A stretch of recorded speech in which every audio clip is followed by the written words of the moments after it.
Kesempatan kali ini saya akan menjelaskan bagaimana caranya memperkuat dan membooster doa kita agar cepat terkabul. Dan teknik ini juga bisa dikomunikasikan dengan hukum LOA ya, hukum Law of Attraction. Dan bagi Anda yang mau mempelajari tentang ilmu hipnotis, ilmu hipnoterapi, gendam kuantum magnet rezeki, silakan Anda kontak nomor yang ada di video ini. Saya Yusuf Aditya, founder dari Padepokan Ilmu Hipnotis. Dalam pelatihan saya, baik ilmu hipnotis, ilmu hipnoterapi, ilmu gendam, dan ilmu daya batin, saya mengajak peserta untuk memaksimalkan seluruh potensi yang ada di dalam dirinya, digunakan untuk berbagai hal. Assalamualaikum warahmatullahi wabarakatuh. Nah, kita sering melihat ya orang yang tidak punya, dalam artian secara finansial. Kenapa kok kehidupannya semakin hari semakin semrawut, dalam artian sudah berusaha, sudah melakukan ikhtiar, sudah melakukan sebagainya, tapi kok tidak kunjung terjadi perubahan. Nah, saya pribadi dulu juga mengalami hal seperti itu ya. Kenapa perubahan nasib yang saya alami kok tidak kunjung membaik, tidak kunjung membaik? Ini kenapa? Saya beranggapan seperti ini. Nah, orang kaya kok semakin kaya, orang yang tidak punya kok semakin tidak punya. Nah, ini kenapa? Nah, ketika saya menyelami, ketika saya belajar, mengikuti suatu seminar, mengikuti workshop, mengkaji keilmuan, terus membaca buku dan melihat ratusan video, itu seperti apa konsepnya, dan saya juga menerapkan untuk merubah kehidupan saya pribadi itu seperti apa, bagaimana cara mengangkat derajat keluarga saya itu seperti apa. Nah, ini saya akan bagikan kepada Anda ya, dan teknik ini pun juga saya ajarkan kepada alumni yang mengikuti kelas kuantum magnet rezeki ini ya. Nah, yaitu semuanya saya jelaskan konsep-konsepnya itu seperti apa. Nah, pada tahun 2016 saya memahami itu dan saya menerapkan untuk kehidupan saya pribadi, yaitu bagaimana saya menjadi lebih baik itu seperti apa. Nah, yang perlu diketahui ketika Anda memahami di alam semesta ini, segala sesuatu semuanya bersumber dari energi ya. Jadi ada vibrasi, energi, getaran rasa, itu semuanya ada. Terkadang ketika kita sudah melakukan berdoa, terus melakukan ikhtiar, kok tidak terjadi perubahan, itu kenapa? Nah, dulu ketika saya merenung, mencari, ternyata saya menemukan, ternyata berdoa itu bukan hanya di suatu kata-kata ya, kata-kata dalam artian bukan hanya suatu kata-kata positif, terus kata-katanya dengan teknik-teknik tertentu, bukan. Memang ada juga kata-kata tertentu dan doa tertentu ya, akan tetapi kalau kita tidak tahu maksud dan tujuannya dan tidak tahu artinya, itu biasanya doanya juga kurang maksimal, terjadi ya namanya missing link, jadi kayak terkoneksinya itu putus seperti itu.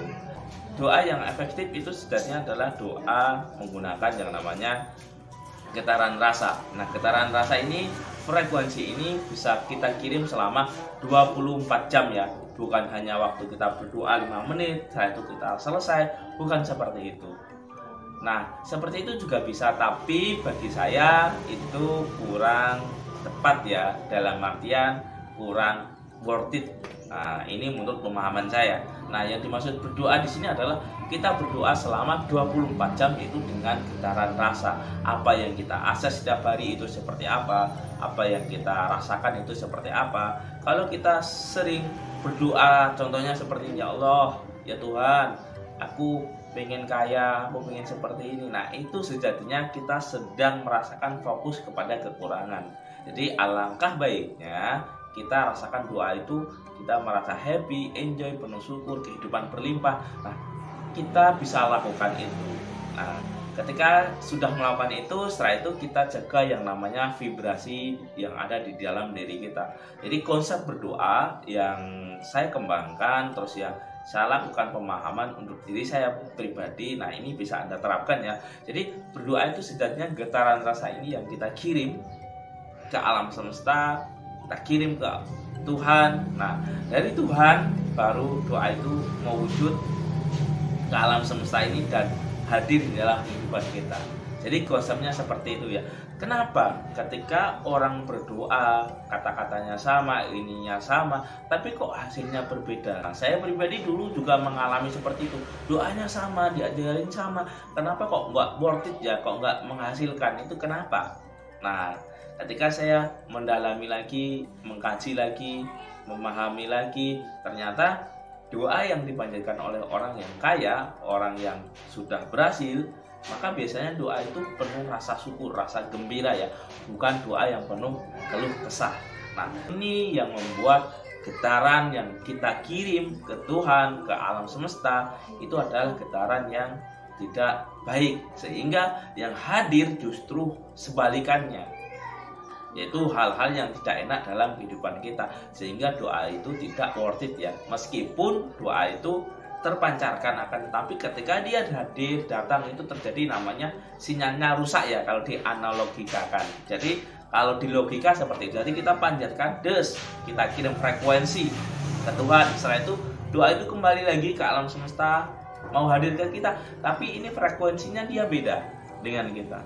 Jadi usahakan doa itu wajib selaras dengan batin dan rasa kita, dan tentunya kita wajib detail ketika melakukan doa tersebut, sehingga yang kita lakukan itu akan semakin baik dan semakin baik. Nah, unsur di dalam doa ini ada namanya frekuensi, vibrasi, rasa. Nah, ini usahakan harus dijaga.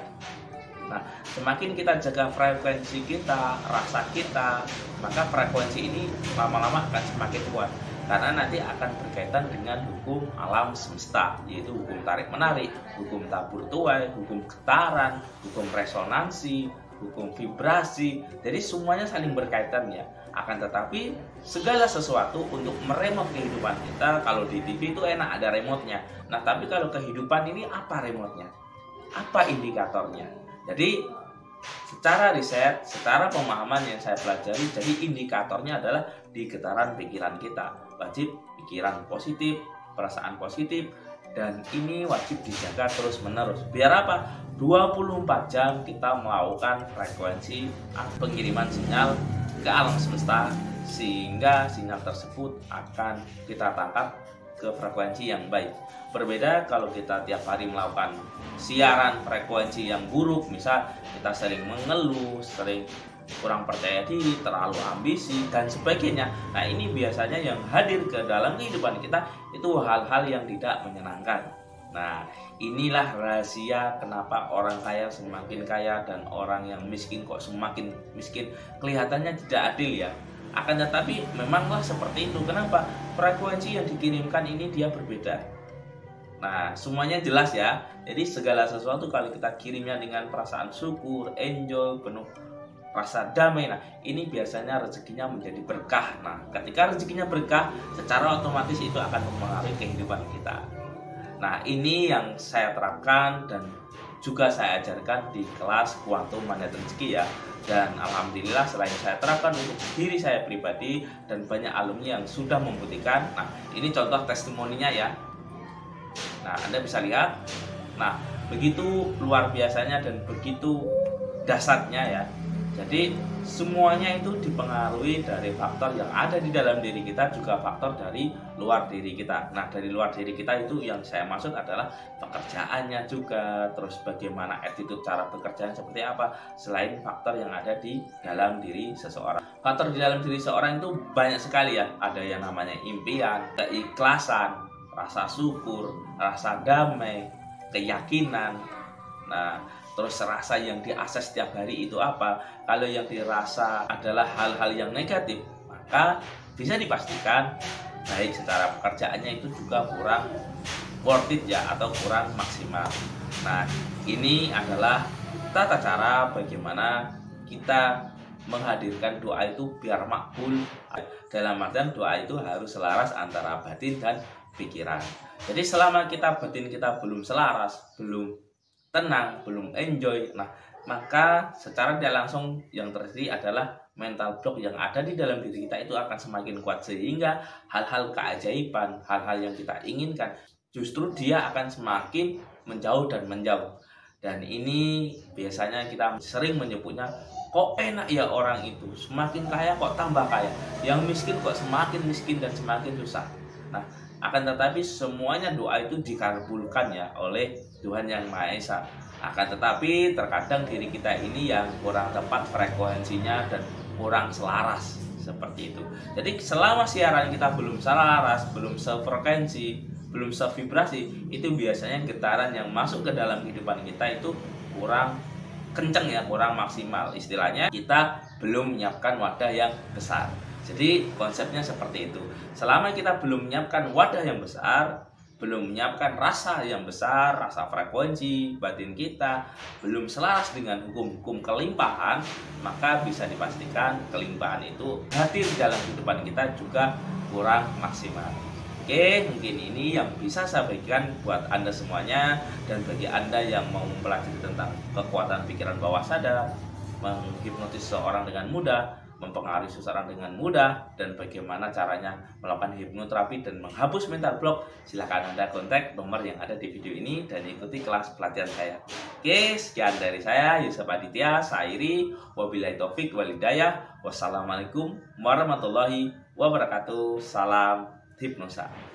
Hari ini kita kirim paket ke luar pulau, yaitu pelatihan ilmu daya batin, rahasia hipnotis nonverbal atau ilmu gendam, advance hipnoterapi, dan quantum magnet rezeki. Nah, ini aplikasi kekuatan pikiran bawah sadar untuk keajaiban, keberuntungan, dan rasa syukur, dan mengakses kesadaran tertinggi. Nah, bagi siapapun yang ingin belajar, silahkan. Terima kasih.